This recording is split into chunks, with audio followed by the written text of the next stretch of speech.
ګوره چې کوم خلک په دنیا کې ملاوټ کوي نو لکه دا ځان له جهنم کې سکروټې تیاری او برابروي. عبدالحمید رحمه الله فرمایي وایي زه د ابن عباس رضی الله عنه سره ناست وم او په دې کې څه خلک رالل د حج دپاره تلي و بېرته واپس رالل. نو زما نه د ابن عباس نه یو تپوس وکړو چې صاحب موږ تلي وو زموږ سفر کې یو سړی مړ شو او چې کله مړ شو نو موږ ورله یو قبر وکړنس په قبر کې غټ مار راووت، بیا ولې موږ بل قبر وکړنس په بل قبر کې مار راووت، بیا ولې موږ بل وکړنس په بل کې مار راووتو. نو اوس څه وکړو؟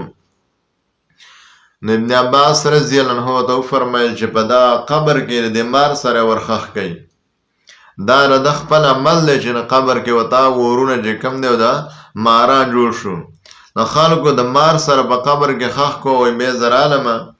عبدالحمید وایي رالم او د کم کور چې مړه شوی د هغې نه مې تپوس وکړو چې دې مړي به څه عمل کولسی چې د هغې په وجه باندې دا په بد عذاب کې ګرفتار دی. نو هغې راته وویل چې دې به اوړه خرڅول، غنم به خرڅول، وربشې به خرڅولې، خو د هغې نه به یې روزانه لږې لږې راکمولې او د هغې په دې پکې بوسې خوستل.